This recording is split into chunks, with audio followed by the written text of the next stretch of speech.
Welcome back once again. एक दफ़ा फिर आपको खुशामदीद कहेंगे और ब्रेक पे जाने से पहले मुख्तलिफ मामलात पर गुफ्तगू हो रही थी।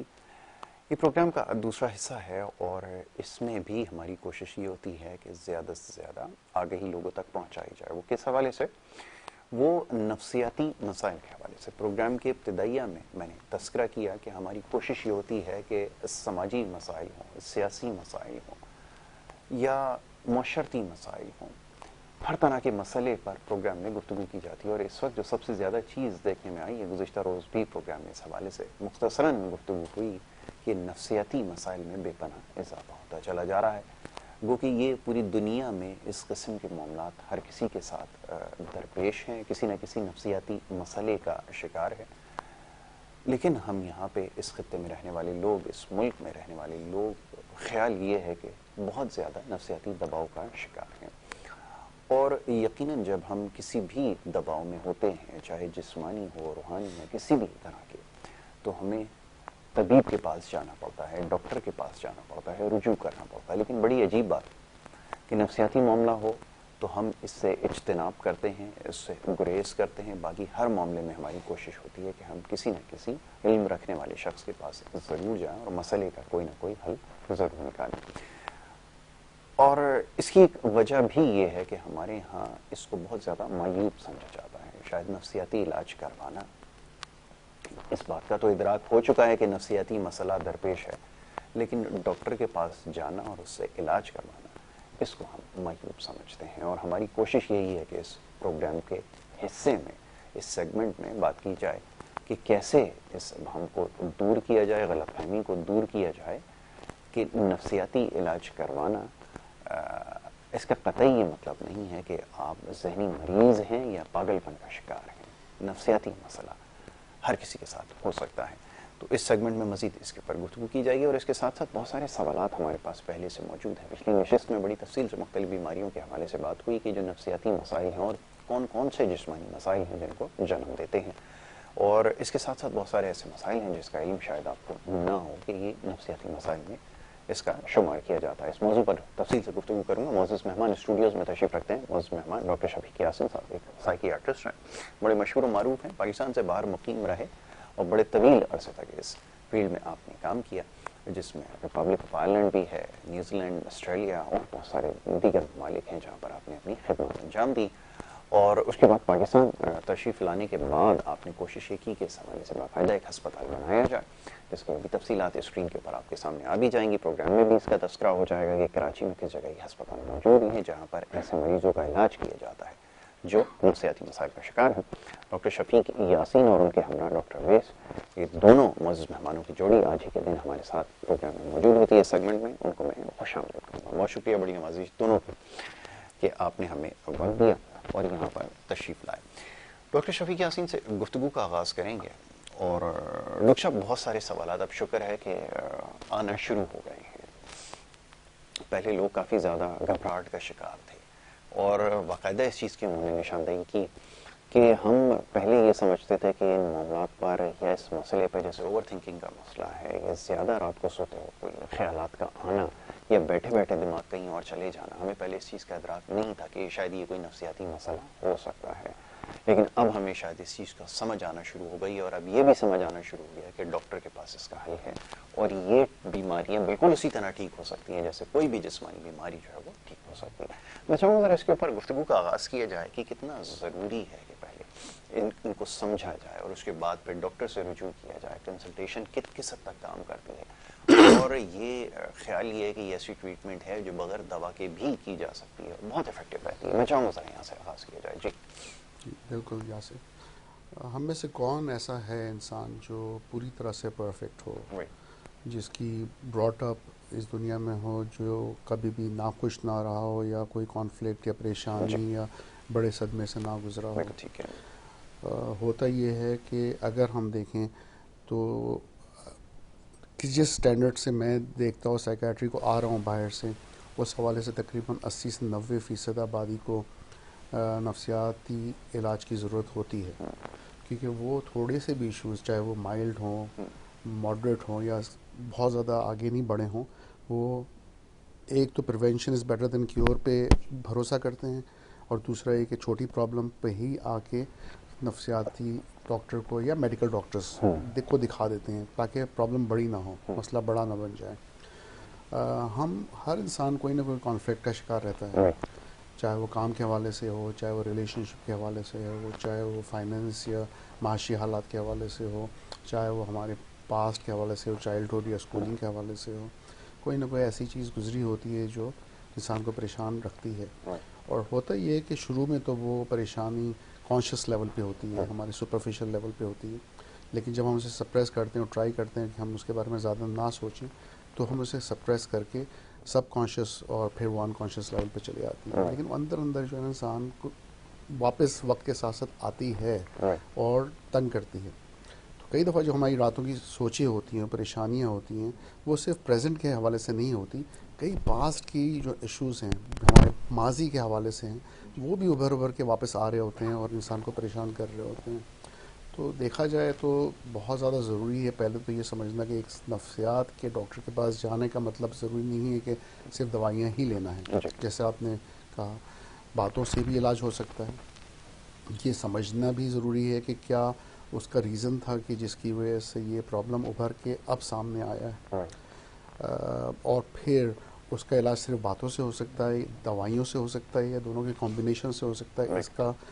इसका जो है ना इसकी कंक्लूजन जो है ना वो असेसमेंट के बाद ही होती है, जब पूरी तरह से आप एक पेशेंट को असेस करते हैं। तो ये बेसिकली एक तरीका है देखने का। अब एक एग्जांपल देता हूँ। कल ही पेशेंट मेरे पास आया था और अवैज़ भी वहाँ मौजूद थे। अब वहाँ थोड़ा सा जिन का मसला आ गया।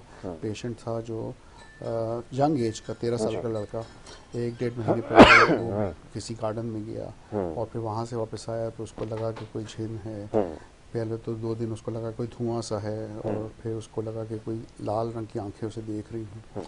फिर उसके 4-5 दिन बाद उसको चेहरा नज़र आने लगा दाढ़ी के साथ। अच्छा, और उसकी फिर जब प्रेजेंटेशन कुछ ऐसी थी कि अचानक से मेरे से बातें करते करते वो बिल्कुल ही बदल गई, उसकी चेहरे के तासुरात, आंखें बड़ी हो गई और चीख चीख के बोलने लगा और फिर अचानक से बेहोश हो गया और ये कहने लगा कि मैं जिन हूँ। और शुरू में उसने डराने की कोशिश की, मुझे भी बड़ी हैरत हुई। लेकिन देखिए, जब उसकी डिटेल ली गई और मैंने हिस्ट्री ली, थोड़ी सी बहनें उसकी थी वहाँ पर मौजूद, बड़ी बहनें थी, तो उन्होंने 2-3 चीज़ें बताई। एक तो ये कि उसकी बहन जिससे वो बहुत अटैच था, उसकी शादी तय हुई 1 महीना पहले ही और वो बड़ा परेशान हो गया था कि बहन छोड़ के चले जाएगी घर। माँ उसकी काम करती है, बाप उसका काम करता है, दोनों के पास टाइम नहीं होता उसके लिए। वो तन्हाई अकेला बेटा है और बेसिकली बहन से ही उसकी अटैचमेंट है, तो उसको लगा कि वो चले जाएगी तो फिर उसकी जगह कौन लेगा। एक तो ये। दूसरा ये कि उसने थोड़ा ये इंडिकेट किया कि उसका स्कूल जो शुरू हुआ है, 6ठी ग्रेड का जो क्लास है, वो भी जुलाई के एंड में शुरू हुई और अगस्त के फर्स्ट वीक में, तकरीबन 1.5-2 महीने पहले की बात है। और उसके बाद फिज़िकल अब्यूज़ और थोड़ा सेक्सुअल अब्यूज़ उसके साथ हुआ उसकी क्लास में। तो ये जो अब्यूज़ है जो वो भी ट्रॉमेटिक होता है। उसको बुली भी किया गया और वो स्ट्रेस उसके दिमाग में था, वो चाहता था कि स्कूल बदल दिया जाए। तो जहाँ तक जिन का ताल्लुक है, वो अगर समझने की कोशिश करें हम, तो शायद वो एक ऐसा दोस्त था उसका या इमेजिनरी फ्रेंड जिसे हम कहते हैं, जिससे वो बातें करता था कि अगर बहन चले गई तो मेरा साथ अब कौन देगा, मुझसे कौन बातें करेगा। और वो उसका दोस्त बन गया, इमेजिनरी फ्रेंड जिन की सूरत में। बिल्कुल ठीक है। क्योंकि पहली दफ़ा जब ये किसी के पास ले गया तो उसने ये इंडिकेट किया शायद ये जिन है, तो उसके दिमाग में बैठ गया कि हाँ जिन ही है। अब वो इमेजिनरी फ्रेंड जो है वो जिन की सूरत में उसके साथ बातें करता है। लेकिन और इंटरेस्टिंग बात यह है कि फैमिली में से भी यही कि नहीं है, इसके 3 मेंबर्स और हैं जो नफ्सियाती अमराज का शिकार हैं। इसके जो इसकी बहन जो है वो ख़ुद भी नफ्सियाती मरीज़ हैं, इसकी वालदा, खाला, और खाले के बारे में तो कहते हैं कि वो उस पर भी जिन है, वो भी कहती है, और उसका बड़े सालों तक इलाज होता रहा है, दवाइयाँ लेती रही है, वो ठीक नहीं हुई। तो बात ये है कि हम शायद थोड़ा सा मौजू से हट रहे हैं, लेकिन मेरा कहने का मतलब है कि मसला छोटा हो, बड़ा हो, इस लेवल का भी हो, बातों से आइडिया हो सकता है कि इसके पीछे क्या वजूहात है जिसकी वजह से ये अभी प्रेजेंट होकर इस प्रॉब्लम आ रही है। अगर आप उस प्रॉब्लम को हाईलाइट करते हैं, उसको मालूम करते हैं कि ये वजह है, तो फिर ही आप तरीके से इलाज कर सकते हैं। बिल्कुल ठीक हमारा एक तो तरीक़ाकार यहाँ पे ये है कि हम शॉर्ट असेसमेंट्स करते हैं। इवन नफ्सियात के लिए आप किसी डॉक्टर के पास जाते हैं, वो जी 4-5 मिनट के अंदर दवाई लिख के भेज देते हैं। बिल्कुल ठीक है। बाहर के मुल्कों में जब मैंने ट्रीटमेंट सीखा है और इलाज किया है, तो जिस तरह से वहाँ पे इलाज का तरीका क्या है, एटलीस्ट 45 मिनट्स या 1 आवर एक सेशन आपको देना पड़ता है, ताकि प्रॉपर तरीके से आप उसकी डिटेल्ड हिस्ट्री में जाएं, उसके बचपन से लेके उसकी जेनेटिक वल्नरेबिलिटी से लेके कि उसकी जीन्स में तो नहीं आ रहा, उसकी फैमिली हिस्ट्री में तो नहीं है, पास्ट में क्या हुआ, उसके बचपन में क्या हुआ, और फिर पर्सनल इश्यूज जो उसके अभी, चाहे वो स्कूलिंग के हवाले से हो, कॉलेज यूनिवर्सिटी के हवाले से हो, पढ़ाई के हवाले से हो, या कैरियर के हवाले से हो, रिलेशनशिप या बच्चों के हवाले से हो, वो ज़रूरी है कि आपके करंट हालात कैसे जा रहे हैं और क्या आपको स्ट्रेस हैं। कई मेंटेनिंग फैक्टर्स होते हैं। मेंटेनिंग फैक्टर से मतलब ये है कि अगर आप पेशेंट ठीक भी हो जाए और वो प्रॉब्लम्स रहें उनके एनवायरनमेंट में, तो पेशेंट ठीक होते हुए भी ठीक नहीं होता। हो सकता है कि माँ के साथ उसके रिलेशन अच्छी ना हो, या बीवी के साथ अच्छे ना हो, और जब उसी इन्वायरमेंट में वापस जा रहा है और झगड़े और वो ऑनगोइंग मसले चल रहे हैं, तो फिर दवाइयाँ भी क्या करेंगी, वो फिर मायूसी में चले आता है। तो आपको फैमिली को भी ट्रीट करना पड़ता है, या फैमिली को समझाना पड़ता है, या अगर रिलेशनशिप काउंसलिंग के हवाले से मैरिज काउंसलिंग या मैरिटल थेरेपी देनी पड़ती है, तभी जाके मसले हल होते हैं। लेकिन एक एग्जांपल मैं और दूंगा, टाइम ज़्यादा है। 5 दिन पहले हम लोगों ने कैंप किया बाता टाउन में, और बहुत पेशेंट्स आए, फ्री कैंप था। अब एक पेशेंट आई मेरे पास, वो स्क्रीनिंग टेस्ट लेके जो हम करते हैं कि उसमें था एंजाइटी भी है, उसको नींद भी नहीं आती, भूख भी नहीं लगती, मायूसी भी होती है, वगैरह वगैरह।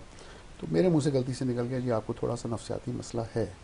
उस पर बड़ी नाराज़ हो गई वो, क्या कह रहे हैं डॉक्टर साहब, मैं नफ्सियाती हूँ आपके ख्याल में? मैं नहीं मैंने अपने अल्फाज वापस लिए। मैंने थोड़ा सा आप परेशान रहती हैं, थोड़ा सा मायूस रहती हैं, तो अगर मैं आपको दवाइयाँ दूँ तो नहीं, दर्द की दवाई दीजिएगा, इसकी दवाई देगा, मैं नफ्सियाती नहीं हूँ, कोई भी मुझे नफ्सियाती दवाइयाँ नहीं चाहिए। तो बात अवेयरनेस की है और एक्सेप्टेबिलिटी की है। ये एक्सेप्ट करना लोग नहीं चाहते कि हम अगर डिप्रेशन में हैं, मायूसी में हैं, घबराहट बेचैनी में हैं, नींद नहीं आ रही, ये सब नफ्सियात के इश्यूज़ हैं और ये नॉर्मल नहीं है। और मसला सबसे बड़ा ये है कि आगे जाके ये बहुत बुरी तरह आपको अफेक्ट करते हैं। इसलिए अगर आपको नींद सही नहीं आ रही, भूख सही नहीं लग रही, ये आपकी फिजिकल हेल्थ को जिस तरह से अफेक्ट करते हैं, शायद हमने लास्ट टाइम ये बात की थी, डायबिटीज से लेके, ब्लड प्रेशर से लेके, मैदे के मसले से लेके, जगह जगह पेन होना, और मज़ीद जो खराबियाँ पैदा होती हैं क्योंकि आप खाना या तो ज़्यादा खा रहे होते हैं, आपका वेट बढ़ गया होता है, आपकी नीज पे इफेक्ट आ रहा है, जोड़ों में दर्द हो रहा होता है, घर में रहते हैं, बाहर निकलना नहीं चाहते, विटामिन डी नहीं लेते हैं, आप जो है ना आपकी हड्डियाँ कमज़ोर हो जाती हैं, और मज़ीद बहुत सी बीमारियाँ आपके जड़ पकड़ती हैं। इम्यूनिटी, जितना ज़्यादा आप स्ट्रेस लेते हैं, आपके विटामिन डिप्लीट होते हैं, मिनरल्स डिप्लीट होते हैं, और इस डिप्लीशन के साथ, डिप्लीशन का मतलब है कि कमी आ जाती है विटामिन और मिनरल्स में, बॉडी के अंदर जिंक कम होता है, इम्यूनिटी जब की ड्रॉप होती है, आपके इन्फेक्शन होने के चांसेस बढ़ते हैं, बीमार होने के रिस्क बढ़ते हैं। आप देखें वायरल इन्फेक्शन कितनी जल्दी लोगों पर इफेक्ट करती है। तो आपकी इम्यूनिटी अंदर से स्ट्रांग होगी, आप अंदर से खुश और हेल्दी होंगे, तो आपके बीमार होने के चांसेस बहुत कम है, फिजिकली भी आप कम बीमार होंगे। तो ये बड़ा इंपॉर्टेंट है इंसान का सोचना कि दिमाग की जो सेहत है उसका डायरेक्ट ताल्लुक जो है ना फिजिकल हेल्थ से है, जिस्मानी हेल्थ से है। और हम जाके डॉक्टर्स के पास कहते तो हैं कि हार्ट का मसला है, ये मसला है, वो मसला है, दवाइयाँ लेके घर जाके सुकून से बैठ जाते हैं, लेकिन जड़ जो उसके मसले की है वो नहीं देखना चाहते। तो बहुत ही इम्पोर्टेंट पॉइंट डॉक्टर साहब ने बहुत सारी चीज़ों को हाईलाइट किया, और एक इस पूरी जो अभी बात हुई है उसमें सबसे इम्पोर्टेंट चीज़ ये थी कि ये आज भी हमारा बिहेवियर है कि हम अगर कोई नफ्सियाती मसला दरपेश है। इसकी मिसाल ऐसे देता हूँ कि मैं भी कुछ दिन पहले ही जब ये बात हो रही थी कि ये ओवर थिंकिंग का जो मसला है, बहुत ज़्यादा सोचना किसी भी बात चीज़ के बारे में और ना चाहते हुए ख्यालात आना, ये भी एक नफ्सियाती मसला है और इसको भी ट्रीट किया जा सकता है। और इनफैक्ट ये ट्रीट हुआ, ये हमारे डिस्कशन के बीच में बहुत सारी चीज़ें मैंने जब डॉक्टर साहब से जब ये डिस्कस की तो उसको ओवरकम कर लिया, बहुत जल्दी इसको ओवरकम कर लिया। तो ये इतनी आसानी से हल हो सकता है, लेकिन मसले को मसला समझना बहुत ज़रूरी है। आगे साहब आपकी तरफ आएंगे, कैंप के हवाले से क्या फीडबैक रही है, क्या रिस्पांस रहा, कैसा एक्सपीरियंस था? और क्योंकि यहाँ पे बहुत सारे लोगों ने जब भी कैंप हो गया उसके बाद भी ये मैसेजेस आ रहे थे कि किस दिन होगा, आपको पता है लोग हमारे बेचारे बहुत ज़्यादा सीधे बहुत ज़्यादा ही सीधे हैं, कभी कभार तो मुझे हैरत होती है कि इतने सीधे लोग दुनिया में और कहाँ पाए जाते हैं। तो ये ज़रा फरमाइएगा कैसा एक्सपीरियंस रहा? ये अल्हम्दुलिल्लाह कैंप तो काफ़ी अच्छा रहा, पॉजिटिव रिस्पांस था, पेशेंट्स भी अच्छे खासे थे।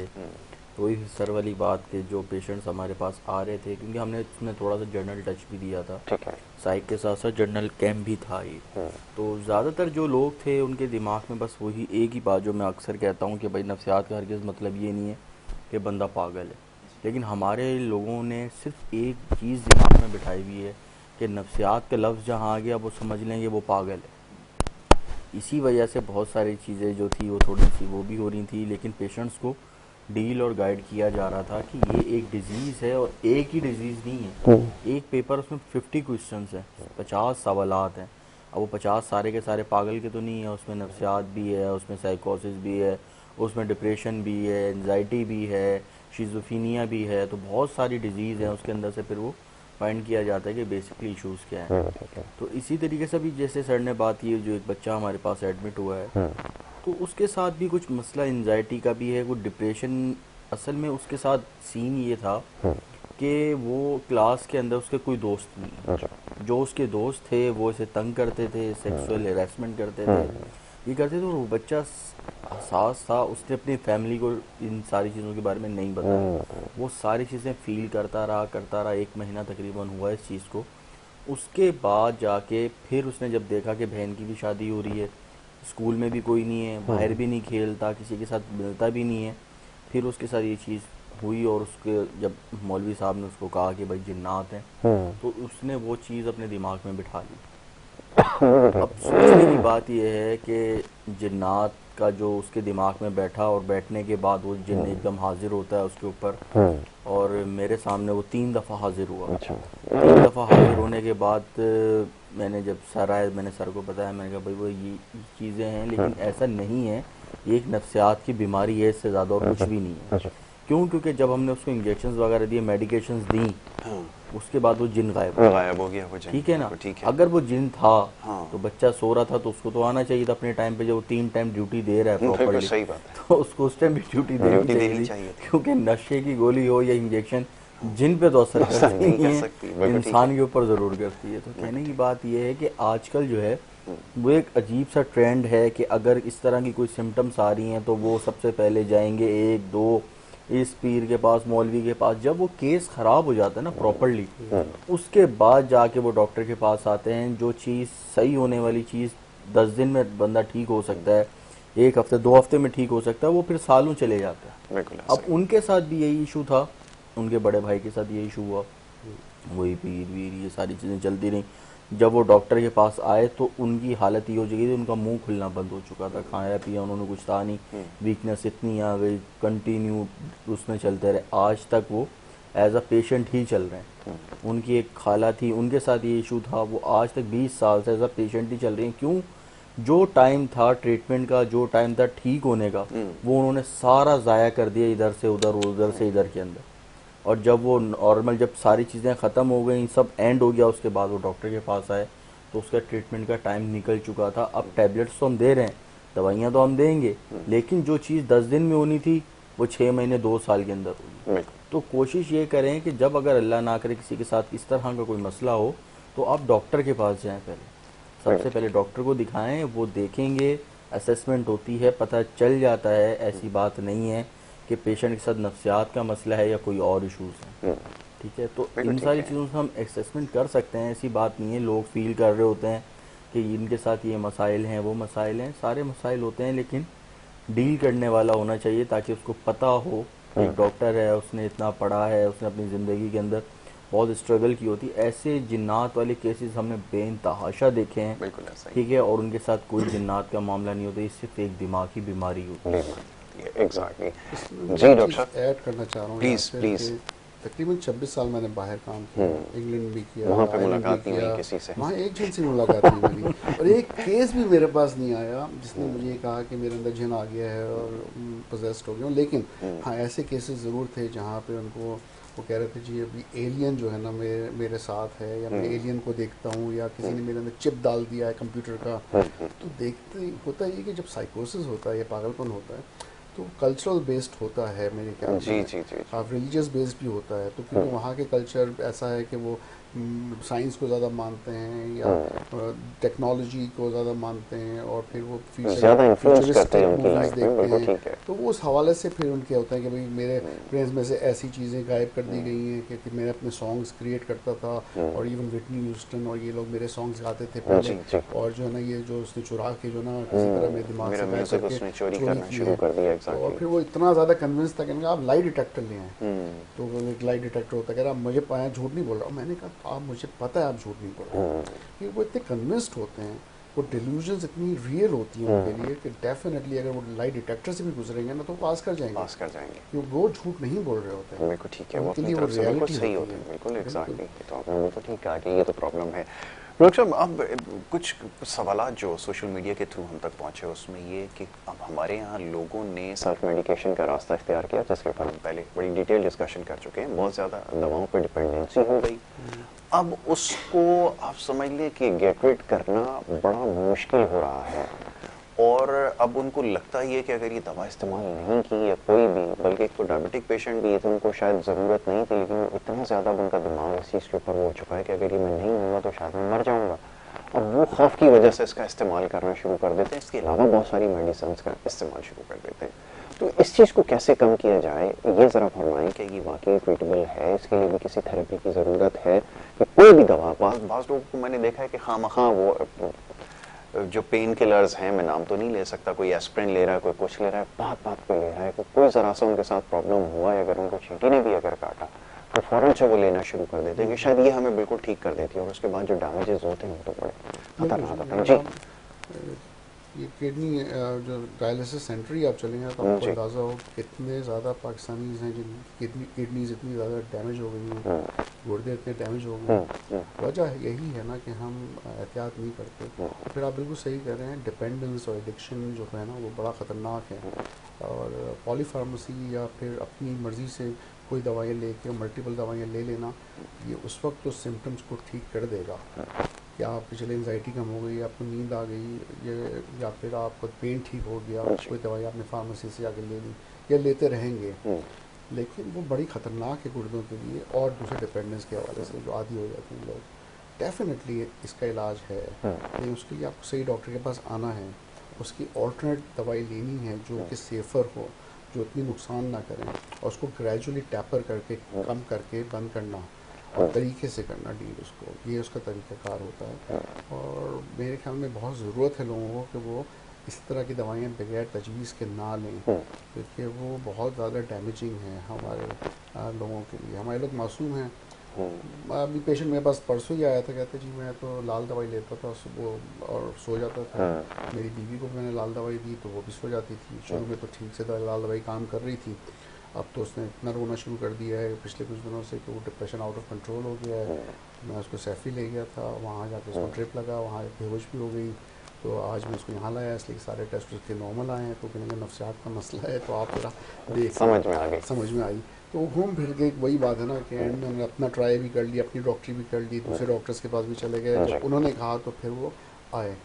और बात यह है कि वो बेचारी इतनी ज़्यादा डिप्रेशन का शिकार थी पेशेंट कि वो पहले उसको लेके आना चाहिए था, इतनी सीवियरिटी, इतनी ज़्यादा डीप डिप्रेशन में जाने की ज़रूरत नहीं थी।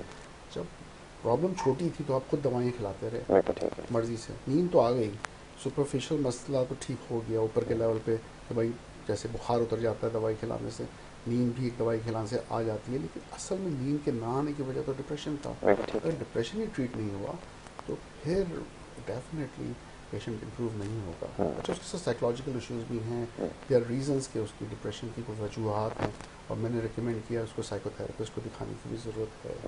तो ये बातों की ट्रीटमेंट भी उसके लिए ज़रूरी है कि उसके शौहर के साथ कुछ मसले ऐसे चल रहे हैं कि वो अगर ये बातें नहीं बात करेंगी और इश्यूज़ हल नहीं होंगे, फिर सिर्फ दवाइयाँ ही मसले का हल नहीं है। तो मैं ये नहीं कहता कि दवाइयाँ ही खिलाने से मसला हल हो जाता है। अब जैसे ये कैंप ही हमने किया, ये हमने ट्राई किया, जैसे ओएस कह रहे थे कि फ़िज़िकल हेल्थ के हवाले से भी हम डॉक्टर्स फिजिशियंस भी लेके गए थे और साइकाट्रिस्ट भी गए थे, जैसे मैं साइकाट्रिस्ट में गया था, लेकिन साथ में साइकोलॉजिस्ट भी लेके गए थे। डॉक्टर नासिर आए थे मेरे साथ जो कि पीएचडी हैं, अच्छे साइकोलॉजिस्ट हैं, हमारे पास 2 साइकोलॉजिस्ट हैं जो काम कर रहे हैं, मैं नर्सेज के साइकाट्रिक नर्सेज के फार्मासिस्ट के, क्योंकि हम डिफरेंट डिसिप्लिन को लेके जो मेडिकल हेल्थ के हवाले से हैं वो कैंप करते हैं। ये नहीं कि सिर्फ डायरेक्ट डॉक्टर बैठा और दवाएं लिखी और भेज दिया, ये भी देखते हैं किसको बातों की ज़रूरत है, किसको समझाने की ज़रूरत है, किसको कौन सी साइकोलॉजिकल टेक्निक्स बताने की ज़रूरत है, कौन है जो कि फ़िज़िकल हेल्थ के लिए है, क्या पता वाकई फ़िज़िकल हेल्थ इश्यूज़ हों, साइकोलॉजिक ना हो। तो ये अच्छी तरह से जज करना और उसको डायग्नोज करना बड़ा ज़रूरी है। जब आपका डायग्नोसिस सही नहीं होगा तो डेफिनेटली उसका डोमिनो इफेक्ट आता है, बाकी सारी चीज़ें गलत होंगी। आपका असेसमेंट सही नहीं है, आपका डायग्नोसिस सही नहीं है, आप मैनेजमेंट सही नहीं कर रहे हैं, और फिर मैनेजमेंट भी बायो साइको सोशल मॉडल पे होना चाहिए, सिर्फ बायोलॉजिकल नहीं। और मेरा कहने का मतलब कि सिर्फ दवाइयाँ नहीं, psycho social aspect, psychological effects होते हैं, परेशानियाँ दिमाग में घूम रही होती हैं, और सोशल इश्यूज़ जो हैं वैसे ही हमारे बढ़ते चले आ रहे हैं माशी हालात की वजह से, और सोशली बहुत से और भी इश्यूज़ होते हैं, उनको इंडिकेट करना। और दूसरा प्रॉब्लम ये भी है कि सोशल इश्यूज़ कभी कभी हमारे हाथ में भी होते हैं। मैं सबके हवाले से नहीं कह रहा, लेकिन कहते हैं ना कि अपनी चादर देख के पाँव फैलाना। बहुत हैं जो गुर्बत की लाइन के नीचे हैं, लेकिन कोई लोग ऐसे हैं जो शायद इतने नीचे नहीं है, लेकिन वो अपनी चादर को देख के पाँव नहीं फैलाते, ज़रूरत को बढ़ा लेते हैं जी। और शायद देखते भी कि पड़ोस में किस गाड़ी, कौन क्या गाड़ी चला रहा है, किस तरह से पहन रहा है कपड़े, कौन क्या कर रहा है, और वो इतना ज़्यादा उसको बढ़ा लेते हैं कि अपने ऊपर हावी करके अखराजात को ऊपर की तरफ ले जाते हैं, जो इस चीज़ की ज़रूरत नहीं होती। हमें सादगी की ज़रूरत है डेफिनेटली, और हमें ज़रूरत है कि हम अपने अखराजात को भी कंट्रोल करें, खासतौर पर आजकल हो रही है। ठीक है, अच्छा नज़र इसके ऊपर गुफ्तगू की जाएगी, कुछ सवालात हैं वो भी शामिल करेंगे। ब्रेक के लिए दोबारा एक छोटी सी ब्रेक है, और ब्रेक के बाद वापस हम गुफ्तगू जारी रखेंगे। आप देख रहे हैं हमारे प्रोग्राम को।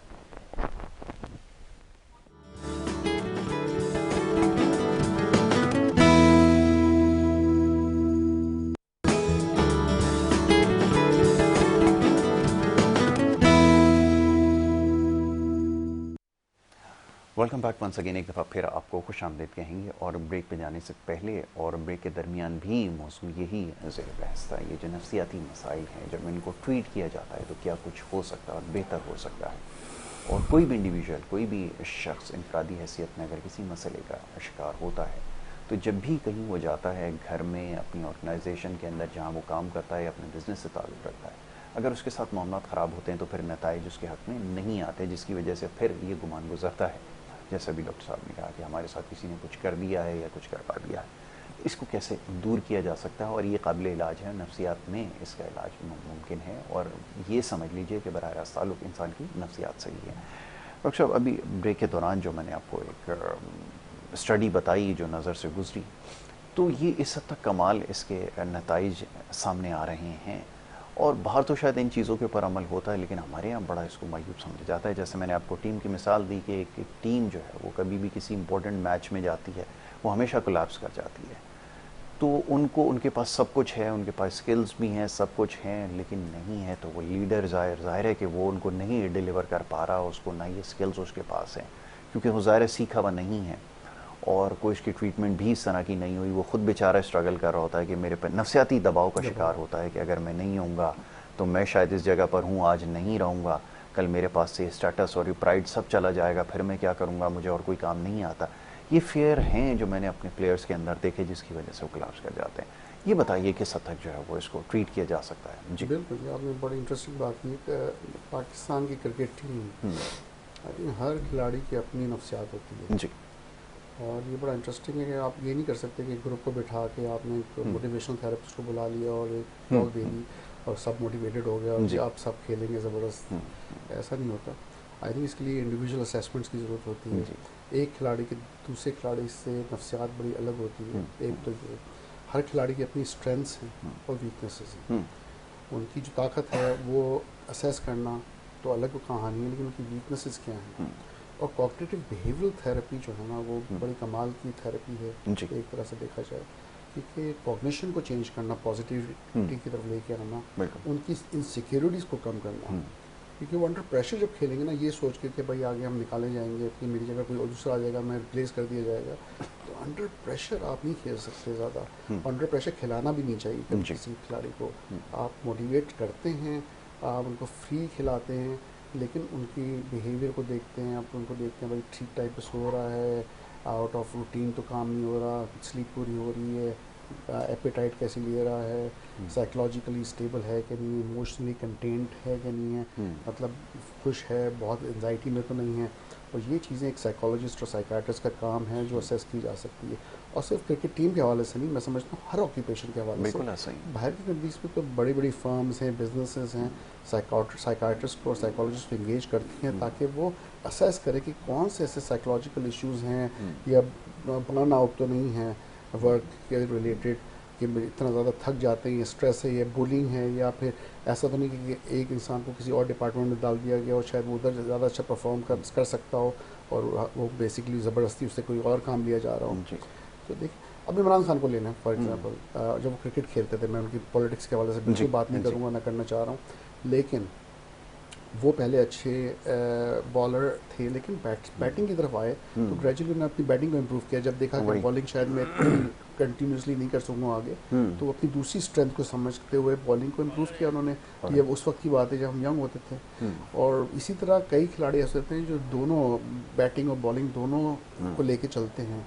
और मैंने देखा है कि अच्छी टीम्स वो होती हैं जो ऐसे खिलाड़ी को प्रमोट करती हैं जो दोनों तरफ से स्ट्रेंथ्स हों, ऑलराउंडर वगैरह उसको। लेकिन खैर साइकोलॉजिकली फिर हम उस पर आते हैं ना, तो आई थिंक ये असेसमेंट्स इंपॉर्टेंट है बहुत ज़्यादा कि की जाए कि भाई कौन सी उनकी वीकनेसेस हैं जिनको डील करते हो उनकी परफॉर्मेंस को बेहतर बनाया जा सके। राइट डॉक्टर साहब, डिस्कशन जारी रखते हैं। कॉलर हमारे साथ हैं, कॉलर को शामिल करते हैं और फिर गुफ्तगू जारी रखेंगे। जी अस्सलाम वालेकुम। कैसे हैं यासिर भाई आप? मैं बिल्कुल ठीक ठाक। कौन और कहाँ से बात कर रहे हैं भाई? मैं जुनेद बात कर रहा हूँ कराची से। जी जुनेद। और मैं अल्हम्दुलिल्लाह आपका प्रोग्राम देखता भी हूँ और डॉक्टर साहब का भी देखता हूँ, डॉक्टर शफीक साहब का। Thank you. जो हर जुम्मे का प्रोग्राम होता है माशाल्लाह बहुत अच्छा होता है। अच्छा, you. मुझे एक मालूम ये करना था कि मेरे साथ जो मसला है बेसिकली वो अजीबो गरीब ना वसवसात का है। रात को नींद का ना आना और दिमाग ना 24 घंटे मेरा सुन रहता है। बिल्कुल ठीक है, ठीक है। मुझे जरा काइंडली इसके बारे में बताएं कि मैं मतलब क्या करूं ऐसा कि जिससे मुझे थोड़ा सा ज़हनी सुकून मिल सके। बिल्कुल ठीक है। जुनेद काम क्या करते हैं? चले ऐसे ही बता दें हमें। मेरा बेसिकली प्रोडक्शन हाउस है। राइट। और तो बस ये कि अल्हम्दुलिल्लाह उसी के अंदर मेरा सिलसिला चलता है। लेकिन बस वही है कि उसकी वजह से भी थोड़ी सी मसरूफियात होती हैं। लेकिन फिर सोने के लिए लेटता हूँ तो फिर वो एकदम नींद गायब हो जाती है। बिल्कुल ऐसा ही है, वो सबकॉन्शियस माइंड जो है वो एक्टिव रहता है और बहुत सारे ख्यालात आते रहते हैं कि ये काम है, अभी ये करना। Very good Junaid, it's a good question. ये ज़्यादातर लोगों के साथ, जुनेद के साथ जो है प्रॉब्लम, ये प्रॉब्लम कहें या क्या इसको कहें, है एक मसला कि लोग सोचते हैं, काम बेड पे जाते हैं, काम दिमाग में होता है। जी डॉक्टर साहब प्लीज़। बहुत ही कॉमन प्रॉब्लम है ये, और सिविल के साथ नहीं, बहुत से पाकिस्तानी के साथ ये प्रॉब्लम, और ये प्रेजेंट हो रहे हैं, आते हैं असेसमेंट कराने के लिए। देखिए इसकी मल्टीपल वजूहात हो सकती हैं, लेकिन कॉमनली देखा जाए तो अगर प्रेजेंट में कॉन्फ्लिक्ट्स हैं या प्रॉब्लम्स हैं या स्ट्रेस है, चाहे वो बिज़नेस के हवाले से हो, रिलेशनशिप के हवाले से हो, या फिर कोई और स्ट्रेस जो इंसान को परेशान कर रहा है, या कोई पास्ट कॉन्फ्लिक्ट जो बार बार दिमाग में आ रहा है, ये असेस करना कि वो सोचे क्या हैं। और हो सकता है खुद अंदाज़ा ना हो कि वो सोचे क्या है, क्योंकि दिमाग सुन हो जाता है, तो हो सकता है सब कॉन्शियस या अनकॉन्शियस लेवल पे कोई ऐसी चीज़ चल रही हो जो कि एवेल्यूएट करना कि क्या ऐसी चीज़ है जो ये कॉज कर रही है और स्लीप पैटर्न को आउट कर रही है। मेरा मशवरा तो ये होगा कि फुल असेसमेंट हो इनकी, बगैर सिर्फ ये दो बात सुने हुए कि नींद सही नहीं आ रही और दिमाग सुन हो जाता है, इस पर तो मैं ज़्यादा प्रिसाइज होकर जवाब नहीं दे सकता। बिल्कुल ठीक है। लेकिन डेफिनेटली इसका इम्पैक्ट होता है। एंजाइटी भी हो सकता है उनको होती हो, एप्रीहेंशंस होते हैं फ्यूचर के हवाले से। तो ये चीज़ें देखना कि और क्या सिम्टम्स हैं इसके अलावा, और क्या मेन इटियोलॉजिकल रीजंस हैं या कॉजेज़ हैं जिसकी वजह से ये हो रही है, उसके बाद ही डायग्नोसिस बनती है और फिर मैं मैनेजमेंट सजेस्ट कर सकता हूँ। बहुत अच्छी बात है, बहुत अच्छी बात है। और ये ड्यूरिंग डिस्कशन ही मैं मज़े की बात बताऊँ कि दिमाग में ये बात आ रही थी कि बहुत सारे ऐसे मसाइल हैं, ये सोचने का तरीका है, उसमें तब्दीली आई है। यहाँ पे ये जो छोटा सा एक सेगमेंट होता है जिसमें बहुत सारी बातें डॉक्टर साहब बता रहे होते हैं ना, मैं अपने भी बहुत सारे मसाइल जो है ना वो खुद ब खुद जो नॉट्स बनी हुई होती हैं ना, टैंगल नॉट्स, वो खुलना शुरू हो जाती हैं।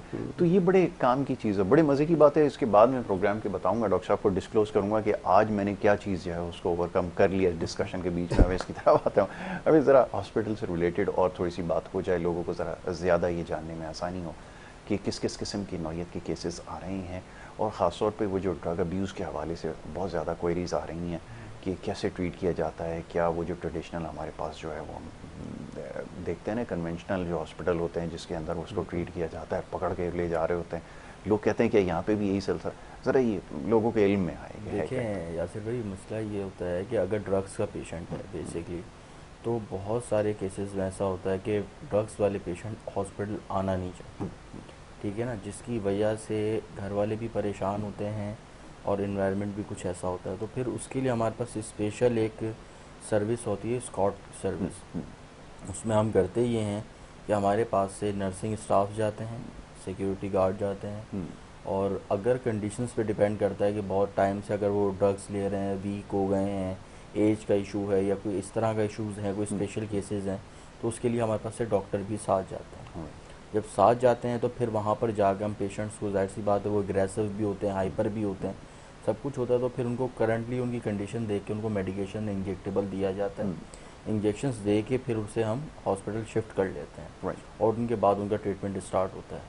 बहुत सारी जगहों पर ऐसा होता है, कराची के अंदर बहुत सारी जगहें, हम नाम नहीं लेंगे, लेकिन बहुत से हॉस्पिटल ऐसे हैं जो पेशेंट्स को लेके आते हैं, ड्रग्स वालों को ला के सिर्फ बांध देते हैं, बंधे हुए होते हैं वो बेचारे, 15 दिन 20 दिन बंधे रहेंगे, जहाँ उठेंगे इंजेक्शन लगा देंगे, 3 दिन तक सो रहे हैं, 3 दिन के बाद फिर उठेंगे, वो फिर नशा नहीं छोड़ सकते, एक नशा छोड़ेंगे दूसरे नशे में शिफ्ट हो जाएंगे इंजेक्टेबल्स में। तो इस तरीके का यासीन साइकियाट्रिस्ट हॉस्पिटल में हम ट्रीटमेंट नहीं करते, हमारे पास प्रॉपरली ट्रीटमेंट होता है, हमारे पास साइकोथेरेपिस्ट भी होते हैं, डॉक्टर्स भी होते हैं। हमारा बहुत बड़ा हॉस्पिटल नहीं है, हम सिर्फ मुख्तसर पेशेंट रखते हैं, अपने पास 10-12 से 14 पेशेंट्स होते हैं हमारे पास, और उसके लिए स्टाफ हमारे पास ज़्यादा है। हमारे पास एक टाइम के अंदर 3 मरीज़ों के ऊपर एक नर्सिंग स्टाफ है, 4 से 5 हमारे पास एट अ टाइम डॉक्टर्स होते हैं जो मुख्तलिफ टाइमिंग्स के अंदर राउंड्स कर रहे होते हैं, और प्रॉपर तरीके से उनकी काउंसलिंग भी की जा रही होती है, इनकी एक्सरसाइज कम्प्लीटली की जा रही होती है, ताकि वो अगर मेडिकेशंस लेके सोए हैं तो उठने के बाद उनको प्रॉपरली फ़िज़िकल एक्सरसाइज कराई जाती हैं, ताकि वो फ़िज़िकल भी फिट रहें और मेंटली तौर पर भी रिलैक्स रहें। फिर उसके साथ उनकी मेंटली थेरेपी होती है, जिससे उनको बताया जाता है कि आपने ज़िंदगी में ये सारी चीज़ें ज़ाया कर दी हैं, अब ये टाइम तो गुजर चुका, अब आगे आपने ज़िंदगी कैसे गुजारनी है और उन सारी चीज़ों को कैसे अचीव करना है। तो फिर हम वो सारी चीज़ें उनको प्लान के अंदर समझाते हैं कि इस तरीके से ज़िंदगी अब आपने आगे लेके चलनी है। तो ये हमारा पूरा एक सेटअप होता है जिसमें साइकोथेरेपिस्ट भी काम कर रहे होते हैं, डॉक्टर्स भी, नर्सिंग स्टाफ हमारे पास ट्रेंड होते हैं। हम कोई इलेक्ट्रिक शॉक नहीं देते, किसी किस्म की कोई इलेक्ट्रिकल थेरेपी नहीं दी जाती हमारे पास कि हम लेके जाएँ पेशेंट को। मेंटली डिसऑर्डर्स में हमारे पास पेशेंट आते हैं, मुख्तलिफ़ जगहों पे करंट लगाया जाता है ताकि उसको जल्दी से वो कवर किया जा सके, लेकिन हमारे पास इस तरह की कोई थेरेपी कुछ ऐसा नहीं किया जाता। हम properly medicines, injectables, drips, psychotherapy, इन सारी चीज़ों से हम पेशेंट को ट्रीट करते हैं, और अल्हम्दुलिल्लाह 100 आउट ऑफ 100% रिजल्ट्स होते हैं हमारे पास। इसमें एक चीज़ ऐड करना चाह रहा हूँ यासिर, जैसे कोई भी जंग जीतना चाहता है और कोई आर्मी होती है तो चाहती है कि सबसे मॉडर्न किस्म के इक्विपमेंट हो, जहाज़ हो, F-16 हो, ये मिसाइल्स हो वगैरह वगैरह। इसी तरह अच्छे इलाज के लिए भी मॉडर्न दवाइयों की और मॉडर्न ट्रीटमेंट केमिकल्स की ज़रूरत होती है। कई तो अभी तक पाकिस्तान में ऐसे ट्रीटमेंट नहीं आए हैं, अवेलेबल नहीं है, जो मैं ट्रीटमेंट करता था ऑस्ट्रेलिया में, और अभी तक कॉस्ट की वजह से वो यहाँ पर अवेलेबल नहीं हो पाए, जो 2012 में 11 में वहाँ पे मौजूद थे, आज से 10-11 साल पहले, अभी तक यहाँ अवेलेबल नहीं है। लेकिन जैसी कोई चीज़ लॉन्च होती है, और मुझे पता है ये केमिकल हमें वहाँ यूज़ कर चुका हूँ और ये अच्छा है और इसके साइड इफ़ेक्ट्स कम है, तो चाहे वो जितने एक्सपेंसिव क्यों ना, हम ट्राई करते हैं उसको परचेज़ करें ताकि वो चीज़ हम पेशेंट्स को दे सकें।